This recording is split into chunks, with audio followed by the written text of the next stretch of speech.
नमस्कार साथियों, मैं देवेश शुक्ला आप सभी साथियों का स्वागत करता हूं आपके अपने YouTube प्लेटफॉर्म एग्जाम घर पर।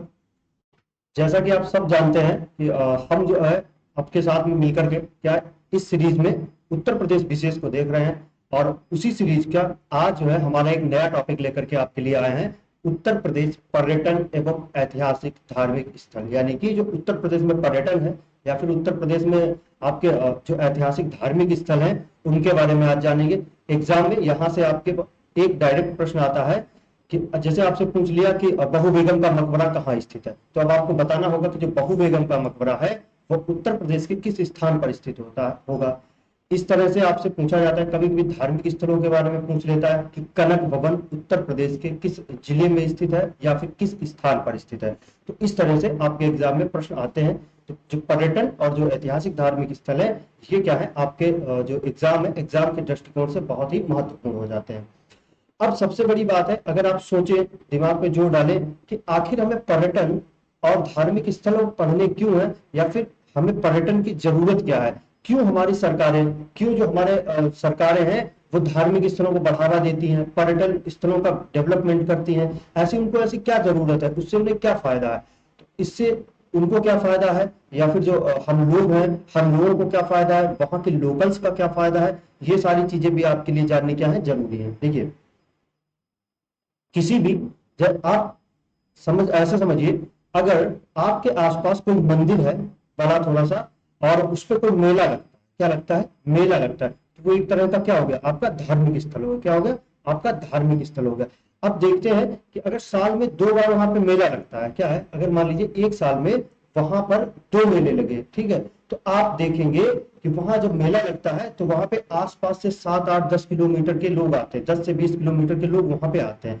अब जब वो लोग वहां से आते हैं तो टिक्की वहीं खाएंगे, बतासे वहीं खाएंगे, बर्गर वहीं खाएंगे, क्या है, खिलौने वहीं खरीदते हैं, और क्या है, प्रसाद वहीं खरीदेंगे, मिठाई खाएंगे, पानी पिएंगे, वहीं पे घूमेंगे। तो इससे क्या होता है, जब वो ये सारी चीजें खरीदेंगे वहां से जब वो मेले में आएंगे तो क्या है, अब 10 किलोमीटर दूर जो बंदी व्यक्ति बैठा है वहां से जो आया वो घर से क्या लेकर के आया, पैसा। क्या लेकर के आया, पैसा। और उसने पैसा दे कहाँ दिया, मेले में खर्च कर दिया। कहाँ खर्च कर दिया, मेले में खर्च कर। अब मेले में जो दुकानदार है वो कहाँ के हैं, पता चला आपके पड़ोसी गांव के हैं या आपके ही गांव के हैं या और दूसरे पड़ोसी गांव के आ गए। तो ये सब क्या है, वो पैसा लाए, आपके आपके मेले में खर्च किया, और मेले में कौन लोग बैठे हुए हैं, हम आप। तो क्या होगा, पर्यटन से क्या होता है कि वो आपका एक धार्मिक स्थल होगा, इसी तरह से पर्यटन स्थल होते हैं। तो इससे क्या हुआ, आपकी क्या है, आसपास के लोगों को क्या मिला, रोजगार मिला। क्या मिला, रोजगार मिला। तो सरकारें जो है वो आपके जो पर्यटक स्थल है उनके विकास पे और जो धार्मिक स्थल है उनके विकास पे बहुत ज्यादा जोर देती है, जिससे कि क्या हो, हम जो है अपने पर्यटकों को आकर्षित कर सके। क्या करें, जो पर्यटक है उनको आकर्षित कर सके। लोकल पर्यटक ही नहीं, लोकल इन द सेंस जैसे उत्तर प्रदेश में मध्य प्रदेश का व्यक्ति आया, कर्नाटक का आया, तमिलनाडु का आया, आपका गुजरात का आया, बिहार का आया, झारखंड का आया, छत्तीसगढ़ का आया, आंध्र प्रदेश, तेलंगाना, कर्नाटक, हिमाचल प्रदेश, हरियाणा, ये सब हो गए लोकल पर्यटक। लोकल पर्यटक, एक तो लोकल पर्यटक हो गए जैसे उत्तर प्रदेश का उत्तर प्रदेश में, दूसरे लोकल पर्यटक हो गए जो हमारे देशी पर्यटक हैं, उन्हें लोकल ना करके देशी पर्यटक कह लीजिए। अब दूसरे प्रकार के पर्यटक आते हैं विदेशी। कितने प्रकार के पर्यटक हो गए आपके, आपके लोकल पर्यटक हो गए, आपके देशी पर्यटक हो गए, और तीसरे हो गए आपके विदेशी पर्यटक। तो चाहे तो आपके देशी पर्यटक आए, चाहे आपके विदेशी पर्यटक आए, वो क्या करेंगे, पैसा जो है वहीं पे खर्च करेंगे आके। मान लीजिए कोई विदेशी फॉरेन से आता है पर्यटन के लिए और उत्तर प्रदेश के किसी पर्यटक स्थल पर जाता है, अब वो जैसे ही भारत में एंट्री करेगा समझ लो उसने पैसा खर्च करना शुरू कर दिया। मान लीजिए वो प्लेन से आया और वो आपके एयरपोर्ट पे उतरा, सबसे पहले उसने लगेज वाले को पैसा दिया, फिर उसने टैक्सी वाले को पैसा दिया, उसने ट्रेन ट्रेन को पैसा दिया, उसने गाड़ी की, उसने होटल किया, उसने चाय पी, उसने पानी पे कुछ भी किया, पैसा कहाँ आया, हमारे देश में। इससे क्या हुआ, हमारे देश की क्या हुई, जीडीपी बढ़ी। क्या है, जीडीपी बढ़ी। अब देश की जीडीपी बढ़ी और जो लोकल लोग हैं उनके लिए क्या हुआ, रोजगार का सृजन हुआ। क्या हुआ, रोजगार का सृजन हुआ। इसीलिए क्या है कि पर्यटक स्थलों को विकसित करती है सरकारें, ताकि वहां पे क्या हो, पर्यटक आकर्षित हो और हमारी जो इकोनॉमी है वो बढ़े और लोकल लोगों को क्या है, रोजगार मिले। जो काशी विश्वनाथ मंदिर है वाराणसी में, वहां पे पहले मैं तो गया नहीं कभी, लेकिन ऐसा सुनते थे कि वहां पे बहुत पतली पतली गलियां थी, उसमें जाना मुश्किल होता था, आना मुश्किल होता था। लेकिन तो वहां पे क्या है, जो विदेशी पर्यटक थे वो अगर कोई एक बार आ गया, 4 बार बता दिया भाई वहां पे बहुत ही बेकार है, वहां पे नहीं जाना है, और वो बहुत बड़ी दिक्कतों का सामना करना पड़ता है। सरकार ने देखा कि हम जो है विदेशी पर्यटक नहीं वहां पे आकर्षित कर पा रहे, सरकार ने क्या किया, काशी विश्वनाथ कॉरिडोर बना दिया। अब अगर कोई पर्यटक आया, उसने जाकर के बताया हाँ भाई बहुत बढ़िया है, अब क्या हुआ, वहां से 4 और आएंगे, एक बताएगा तो क्या है 4 और पर्यटक आएंगे, वो भी क्या करेंगे, यही होटल लेंगे, यही भारत की ट्रेन में चलेंगे, भारत का ही खाएंगे, भारत में ही क्या है सोएंगे, होटल लेंगे, तो ये सारी चीजें क्या है, वो सब पैसे क्या है आपके देश में आएगा। इसलिए क्या है हमारे इकोनॉमी की दृष्टि से क्या है, बड़े पर्यटन जो है वो बहुत ही महत्वपूर्ण। कुछ देश ऐसे हैं जिनकी 50% से ऊपर इकोनॉमी जो है किसके ऊपर है, सिर्फ और सिर्फ पर्यटन के ऊपर, किसके ऊपर है, पर्यटन। जैसे आपका श्रीलंका, आपका मालदीव, ये सब क्या है, इनकी जो इकोनॉमी है वो टोटल और टोटल क्या है आपकी पर्यटन के ऊपर डिपेंड है। अभी जब कोविड-19 आया था तो श्रीलंका जो था एकदम दिवालिया होने वाला था। अभी आपने देखा, अगर आप छोटा सा भी टच में रहते होंगे इंटरनेशनल न्यूज के चक्कर उसमें, तो आपने देखा होगा कुछ दिन पहले वो श्रीलंका के राष्ट्रपति भवन पे वहां के लोग चढ़ गए थे क्योंकि देश दिवालिया हो रहा था, और वो पता नहीं कहाँ भाग गए थे, और वो चाइना से पैसा ले रहे थे, इस तरह की न्यूज आई थी। तो क्या है वहां का, अब जब कोविड-19 हुआ, सभी देशों ने अपने देश में क्या है विदेशी आने आने बंद कर दिए। अब विदेशियों के आने पे रोक लगा दी, पर्यटन स्थल बंद हो गए, धार्मिक स्थल बंद कर दिए गए, तो इससे क्या हुआ, इकोनॉमी क्या है पूरी डगमगा गई, इकोनॉमी पूरी डगमगा गई थी। तो अब आप ऐसे समझिए कि जो पर्यटन है वो कितना बड़ा हिस्सा है, पर्यटन जो है कितना बड़ा एक रोल प्ले करता है एक देश की इकोनॉमी में। श्रीलंका जैसे जो देश है उनकी इकोनॉमी में तो बहुत ही बड़ा रोल प्ले करता है। तो आपको इतनी बातें समझ चुके होंगे उम्मीद है। अगर समझ में आई है तो आप सभी से निवेदन है कि आप सब चैनल को सब्सक्राइब कर दें, वीडियो को लाइक करें और अपने दोस्तों में शेयर करें। और बस इतना ही कहना है, साथ में बेल आइकन दबाएं ताकि आपको क्या है नोटिफिकेशन मिलता रहे। अब देखेंगे आगे हम आपके लिए क्या है जो पॉइंट टू पॉइंट है, जहां से डायरेक्ट प्रश्न आते हैं जो आए हुए हैं प्रीवियस ईयर्स में, वहां से हम आपको वन लाइनर की तरीके से लेके आए हैं, और जो हमें बताना था पर्यटन के बारे में वो हमने आपको बताया। अब आगे देखेंगे कि कौन सी चीजें आपको याद ही रखनी है, क्या कौन सी चीजें आपको याद ही रखनी है, इन्हें भूलना नहीं है, क्योंकि एग्जाम में प्रश्न जो है यहाँ से डायरेक्ट पूछा जाता है। देखिए पहला है उत्तर प्रदेश पर्यटन विभाग की स्थापना। उत्तर प्रदेश पर्यटन विभाग की स्थापना कब हुई, आपसे डायरेक्ट प्रश्न पूछता है कि उत्तर प्रदेश में पर्यटन विभाग की स्थापना कब हुई, 1956। कब हुई, 1956। अगला है उत्तर प्रदेश पर्यटन निदेशालय की स्थापना 1972। कब हुई, 1972 में हुई। अगला है उत्तर प्रदेश पर्यटन विकास निगम की स्थापना कब हुई, 1974। अब देखिए पहला है उत्तर प्रदेश पर्यटन विभाग, क्या विभाग की स्थापना 1956 में, निदेशालय की स्थापना 1972 में, और पर्यटन विकास निगम की स्थापना 1974 में। ये तीनों ही चीजें बहुत ही आपके लिए कंफ्यूजिंग हो सकती है, इसलिए हम तीनों को ही आपके एक साथ मिलाए हैं। अब आप मेरे साथ में बताइए, विभाग 1956, निदेशालय 1972 और विकास निगम 1974। उत्तर प्रदेश पर्यटन विभाग 1956, उत्तर प्रदेश पर्यटन निदेशालय 1972 और उत्तर प्रदेश पर्यटन विकास निगम 1974। तो आपको ये भूलना नहीं है। अब देखिए प्रदेश की प्रथम पर्यटन नीति कब आई थी, 1998। कब आई थी, 1998 में जो उत्तर प्रदेश सरकार, उत्तर प्रदेश राज्य है, इसकी प्रथम पर्यटन नीति आई थी। अब ये पर्यटन नीति क्या होता है, पर्यटन नीति का मतलब ये है, पर्यटन नीति आती है उसमें कुछ लिखा होता है, जैसे कि अभी आप जो वर्तमान पर्यटन नीति चल रही है उसमें उस बारे में बात की हुई होती कि हमें क्या लक्ष्य हमें प्राप्त करना है आने अगली पर्यटन नीति तक, हमें किस तरह से पर्यटकों को क्या है आकर्षित करना है, उन्हें हमें क्या सुविधाएं देनी है, तो इन सब बारे में लिखा होता है। पर्यटन नीति कब आई थी, 1998 में। और क्या कहा गया था, इस जो पर्यटन नीति में है सबसे पहली बार कहा गया था कि जो पर्यटन है इसे उद्योग का दर्जा दिया जाए। किसका दर्जा दिया जाए, उद्योग का दर्जा दिया जाए। तो अगर आपसे पूछे कि प्रथम पर्यटन नीति कब आई थी, तब भी आपका जवाब हो जाएगा 1998। और अगर आपसे पूछे कि प्रदेश में यानी कि उत्तर प्रदेश राज्य में पर्यटन को उद्योग का दर्जा कब दिया गया था, वो भी आपका हो जाएगा 1998। कब हो जाएगा, 1998। पर्यटन को उद्योग का दर्जा कब दिया गया था? 1998 में। वर्तमान में कौन सी पर्यटन नीति लागू है? 2022। वर्तमान में पर्यटन नीति 2022 लागू। ऐसा नहीं है कि 98 के बाद में डायरेक्ट 22 में आई, आपकी 16 में आई, 18 में आई। तो ये क्या है, पर्यटन नीतियां आती रहती हैं। तो पर्यटन नीति वर्तमान में 2022 लागू है। अब जो 22 में जो हमारी पर्यटन नीति लागू है, इसमें कुछ बातें कही गई हैं, उनको याद रखना आपको जरूरी है। क्या? इस पर्यटन नीति में 12 सर्किट बनाए गए। क्या बनाए गए? 12 सर्किट बनाए गए। अब कहेंगे, अब आपका प्रश्न आएगा कि सर ये सर्किट क्या होता है? देखिए हम बताते हैं। जैसे यहाँ मथुरा है, ये वृंदावन है, ये बरसाना है, ये गोकुल है, ये आपका नंदगांव है, ये आपका मान लीजिए गोवर्धन है। तो अब क्या है, सरकार ने क्या कि ये इस तरह से इनको सभी को आपस में जोड़ दिया है। क्या है, इन सभी को आपस में जोड़ दिया है ऐसे। तो अब क्या है, ये क्या हो गया, ये आपका एक पूरा सर्किट हो गया। क्या हो गया? आपका सर्किट हो गया। तो इसे नाम क्या दे दिया गया? ब्रज सर्किट। क्या है? ब्रज सर्किट। ब्रज सर्किट।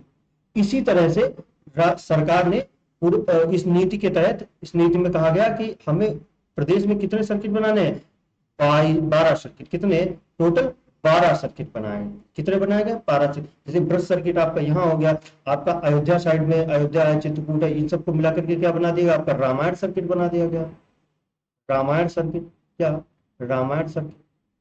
आपका कुशीनगर, सारनाथ और उनको मिलाकर क्या बना दिया? आपका बौद्ध सर्किट। तो आपसे सर्किट के नाम नहीं पूछने वाला है एग्जाम में, आपसे पूछेगा कि पर्यटन नीति 2022 में सरकार के द्वारा उस नीति में कितने सर्किट बनाने की बात कही गई है। तो कितने सर्किट बनाए जाएंगे? आपके 12 सर्किट बनाए जाएंगे। तो आपको ये बात याद रखनी है।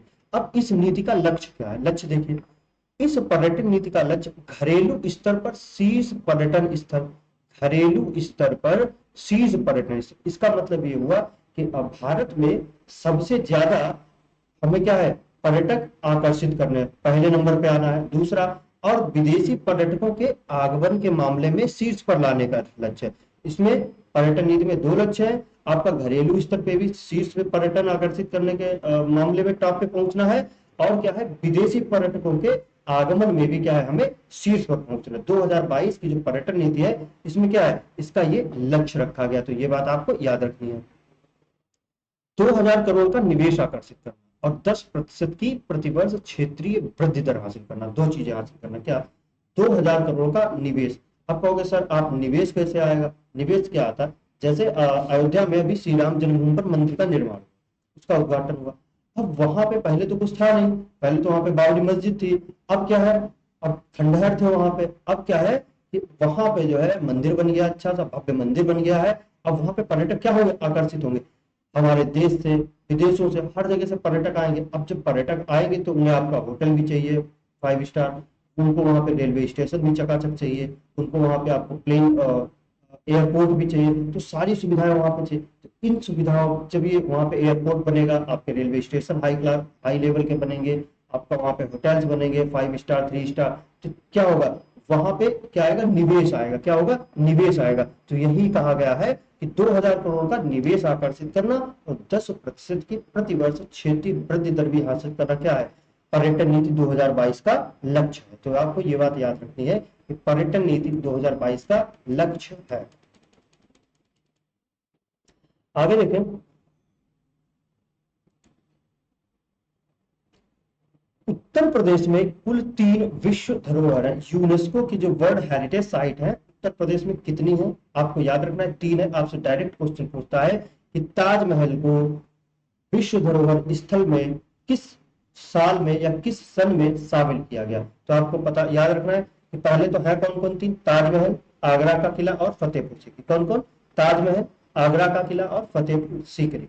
ताजमहल को 1983 में, आगरा को 1983 में और फतेहपुर को 1986 में शामिल किया गया। तो ताजमहल और आगरे के किले को कब शामिल किया गया? 1983 में यूनेस्को की वर्ल्ड हेरिटेज साइट में शामिल किया गया, और फतेहपुर सीकरी को 1986 में शामिल किया गया। ये 3 क्या है, उत्तर प्रदेश की 3 विश्व धरोहर है। क्या है? विश्व धरोहर है, जो कि आपकी यूनेस्को की वर्ल्ड हेरिटेज साइट में शामिल है। ये बात आपको याद रखनी है।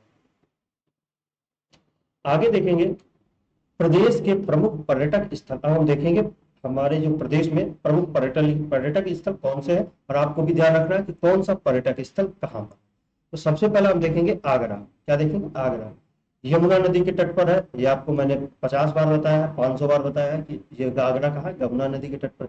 इसकी स्थापना सिकंदर लोधी के द्वारा कब की गई? 1504 में। कब की गई? 1504 में। इसने अपनी राजधानी, किसने? सिकंदर लोधी ने अपनी राजधानी 1506 में दिल्ली से आगरा स्थानांतरित कर दी। क्या? सिकंदर लोधी ने 1506 में दिल्ली से आगरा क्या किया? अपनी राजधानी को स्थानांतरित कर दिया। और सिकंदर लोधी ने 1504 में क्या हुआ? आगरा नगर की स्थापना की। आगरा नगर की स्थापना की। और आगरा नगर आपका यमुना नदी के तट पर है। ये बात आपको याद रखनी है।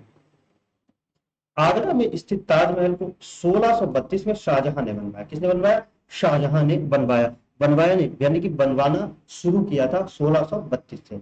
और आगरा का किला जो है ये किसके द्वारा बनवाया गया? अकबर के द्वारा 1565 में। तो आपको ये बात याद रखनी है कि किला पहले बनवाया गया और ताजमहल बाद में बनवाया गया।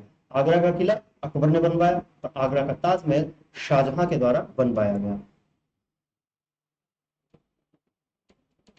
अगला है फतेहपुर सीकरी। क्या? फतेहपुर सीकरी जो है आपका आगरा के पास में पड़ता है। तो वहां पे देखिए कौन कौन से पर्यटक स्थल है। बुलंद दरवाजा, जोधाबाई महल, वीरबल महल, पंचमहल। आपसे पूछेगा कि बुलंद दरवाजा कहाँ स्थित है? आगरा, फैजाबाद, फतेहपुर सीकरी या फिर लखनऊ। तो आपको बताना होगा कि बुलंद दरवाजा जो है आपका फतेहपुर सीकरी में स्थित है। ठीक है, तो ये आपको याद रखना है। अयोध्या, अयोध्या शहर सरयू नदी के तट पर है। कहाँ पे है? सरयू नदी के तट पर है। कौन? अयोध्या। इसका पुराना नाम अया जशा है। क्या था? अया जशा। अयोध्या का पुराना नाम अया जशा था। ये आपको याद रखना है क्योंकि शहरों के पुराने नाम भी क्या है, एग्जाम में पूछ लिए जाते हैं। अगला पॉइंट है जैन धर्म के प्रथम तीर्थंकर। कौन? जैन धर्म के प्रथम तीर्थंकर आदिनाथ का जन्म अयोध्या में हुआ था। कहाँ हुआ था आदिनाथ का जन्म? आपका अयोध्या में हुआ था। जैन धर्म के प्रथम तीर्थंकर का जन्म। अगला पॉइंट है यहाँ पे कौन कौन से पर्यटक स्थल है, ये देखिए आप। ये पर्यटक नहीं, धार्मिक स्थल कहेंगे। श्री राम जन्मभूमि, हनुमानगढ़ी, कनक भवन, राम की पैड़ी, मणि पर्वत, बहू बेगम का मकबरा, जैन श्वेतांबर मंदिर और बिरला मंदिर। ये सब कहाँ पे है? आपके अयोध्या में आपको मिलेंगे। श्री राम जन्मभूमि, हनुमानगढ़ी, कनक भवन, राम की पैड़ी, मणि पर्वत, बहू बेगम का मकबरा, जैन श्वेतांबर मंदिर और बिरला मंदिर। तो ये चीजें कहाँ पे आपको मिलेगी? अयोध्या में आपको मिलेगी। तो ये आपको याद रखने हैं। अगला है हमारा वाराणसी। क्या? वाराणसी। अब वाराणसी में देखिए क्या क्या।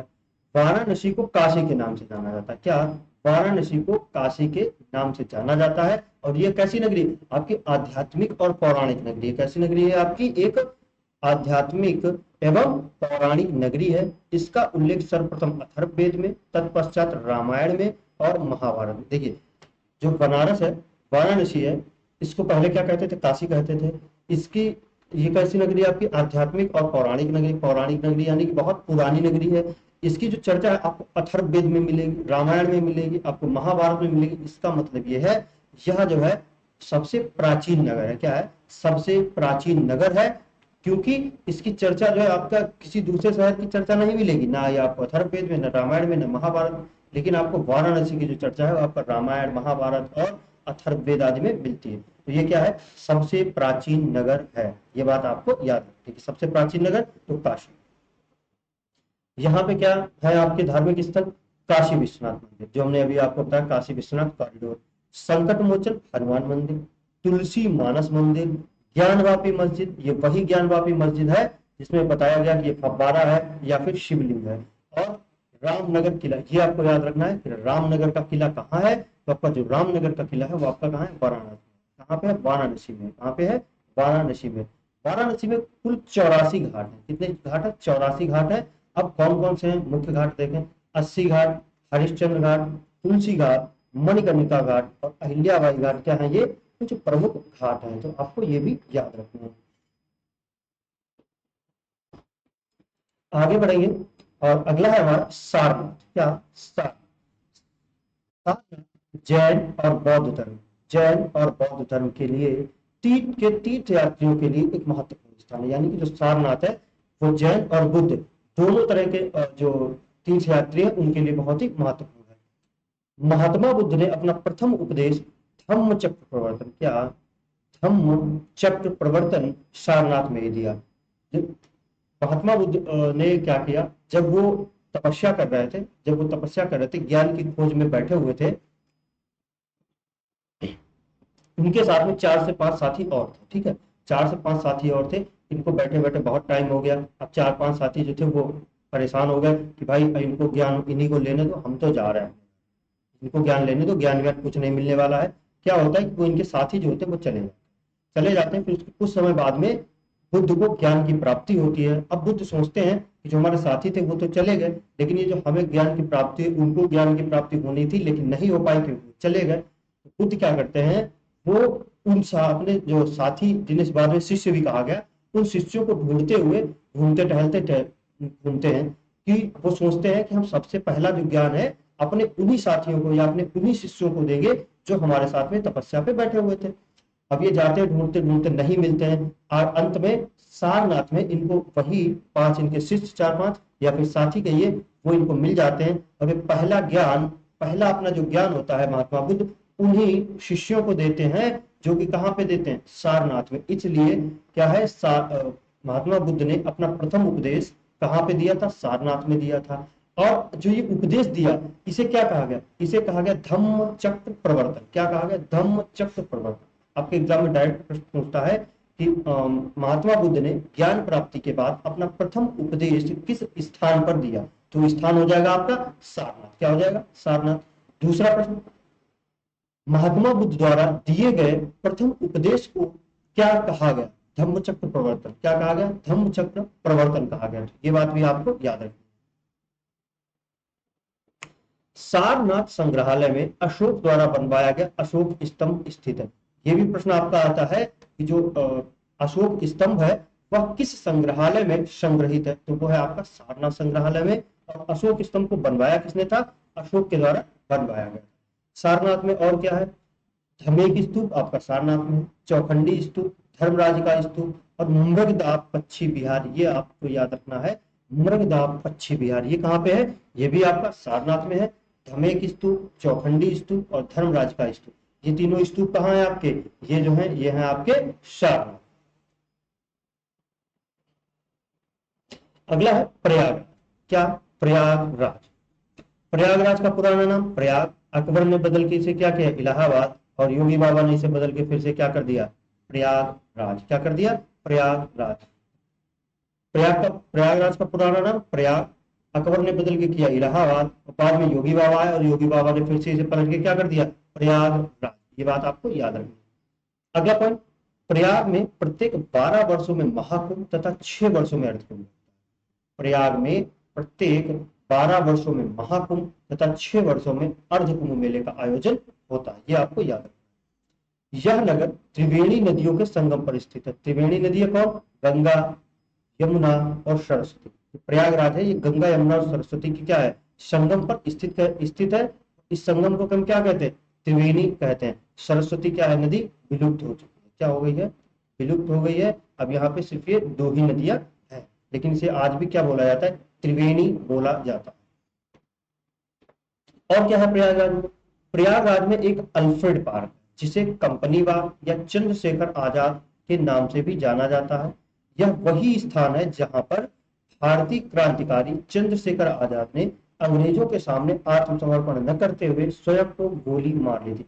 जो अल्फ्रेड पार्क बोला जाता था, ये वही पार्क है जहां पे चंद्रशेखर आजाद ने क्या किया था, अपनी आत्महत्या कर ली थी, सिर्फ इसलिए क्योंकि उन्होंने कहा था कि अंग्रेजों के जो हथियार है, यानी कि जो बंदूक है, उसमें वो गोली नहीं बनी है जो हमें भेद सके, जो हमें मार सके। तो उन्होंने प्रण लिया था कि हम अंग्रेज की गोली से नहीं मरेंगे, ये वहां छिपे होते हैं और अंग्रेजों को पता चल जाता है, क्योंकि हमारे जो देश है उसमें बहुत से ऐसे जयचंद है जिन्होंने, किसी ने विधिका यानी कि सुराग दिया, किसी ने बताया कि वहां पर चंद्रशेखर आजाद छिपे हैं, और पुलिस की जो अंग्रेजों की जो पुलिस होती है वहां जाती है और उन पर झटाझट फायरिंग करना शुरू कर देती है।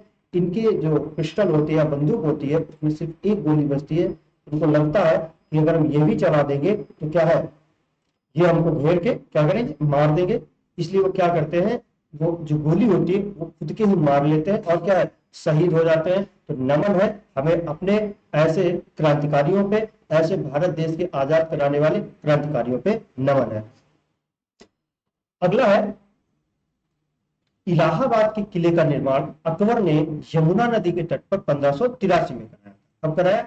इलाहाबाद किले का निर्माण अकबर ने कराया। किसने कराया? अकबर ने। कब कराया? 1583 में कराया गया। अब देखिए कुछ स्थल, पर्यटक स्थल। प्रयागराज में क्या? अक्षय वट, खुसरो बाग, भरद्वाज मुनि आश्रम, कामेश्वर मंदिर, ऑल सेंट कैथेड्रल चर्च। ये आपको याद रखना, एग्जाम में आ चुका है। तारामंडल, ये भी आपका एग्जाम में आ चुका है। मेयो मेमोरियल हॉल, ये भी आपका एग्जाम में आया हुआ। आनंद भवन, ये आपका लगभग 2 से 3 बार आपके एग्जाम में आ चुका है, तो आपको याद रखना है।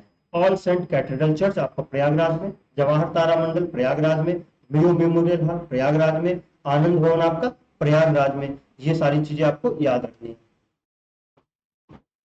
अब अगला है लखनऊ। क्या? लखनऊ। लखनऊ का पुराना नाम लक्ष्मणपुरी। क्या? लक्ष्मणपुरी। ऐसा माना जाता है कि जो श्री राम भगवान के जो छोटे भाई थे लक्ष्मण थे, उन्होंने इस नगर को बसाया था, इसलिए इसका नाम क्या पड़ा? लक्ष्मणपुरी पड़ा था। इसे क्या कहते हैं? इसे बागों का शहर भी कहते हैं। क्या कहते हैं? बागों के शहर के नाम से भी जानते हैं। किससे जानते हैं? बागों के शहर के नाम से भी जाना जाता है। यहाँ पे आपको घूमने के लिए क्या मिलेगा? पर्यटक स्थल अम्बेडकर पार्क मिलेगा, रूमी दरवाजा मिलेगा, दिव्यापुर कोठी मिलेगी, बड़ा इमाम बाड़ा मिलेगा, दौलत खाना मिलेगा, और बड़ा इमाम बाड़ा के साथ में आपको क्या मिलेगा? छोटा इमाम बाड़ा भी मिलेगा। क्या? छोटा इमाम बाड़ा भी मिलेगा। भूल भुलैया मिलेगा। क्या मिलेगा? भूल भुलैया मिलेगा। तो ये सारी चीजें आपको क्या है? लखनऊ में घूमने के लिए मिलेगी पर्यटक स्थल के तौर पर। अगला है झांसी। क्या? झांसी। झांसी शहर बेतवा नदी के तट पर है। किस नदी के तट पर बसा है आपका? बेतवा नदी के तट पर बसा है क्या? झांसी। इस शहर की स्थापना राजा वीर सिंह देव ने की थी। किसने की थी? इस शहर की स्थापना राजा वीर सिंह देव ने की थी। ये आपको याद रखना है। यहाँ पे पर्यटक स्थल क्या है? रानी लक्ष्मीबाई का महल, मेहंदी बाग, परीक्षा बाग और बरुआ सागर ताल। क्या? मेहंदी बाग, परीक्षा बाग और बरुआ सागर ताल। रानी लक्ष्मीबाई का महल, मेहंदी बाग, परीक्षा बाग और बरुआ सागर ताल, ये क्या है? वहां पे घूमने की जगह है। अगला है हमारा मथुरा। मथुरा का पुराना नाम मधुबन, मधुपुरी या शूरसेन नगरी थे। क्या? मधुबन, मधुपुरी या फिर शूरसेन नगरी आदि थे। क्या? मथुरा के पुराने नाम। ये क्या था? प्राचीन 16 महाजनपदों में शूरसेन की राजधानी। जो मथुरा था, वो जो 16 महाजनपद थे, वो में किसकी राजधानी था? आपकी शूरसेन महाजनपद की राजधानी था। कौन? मथुरा। अगला पॉइंट देखिए, विश्व की प्रथम बुद्ध मूर्ति खुदाई के दौरान मथुरा से ही मिली थी, जो कि मथुरा मूर्तिकला शैली से निर्मित है। इस लाइन का मतलब यह है कि जो महात्मा बुद्ध है, उनकी जो पहली मूर्ति अगर कहीं से भी मिली खुदाई में, वो कहाँ पे मिली? मथुरा में मिली। और जो मूर्ति थी वो किस कला में बनी हुई थी? वो आपकी किस कला में थी? मथुरा मूर्तिकला शैली में बनी हुई थी। यहाँ पे क्या है घूमने के लिए आपको? धार्मिक स्थल श्री कृष्ण जन्मभूमि, द्वारकाधीश मंदिर, कांच का किला, गीता मंदिर, और आप मथुरा के आसपास में आपको मिलेगा क्या? वृंदावन, बरसाना, गोकुल, नंदगांव,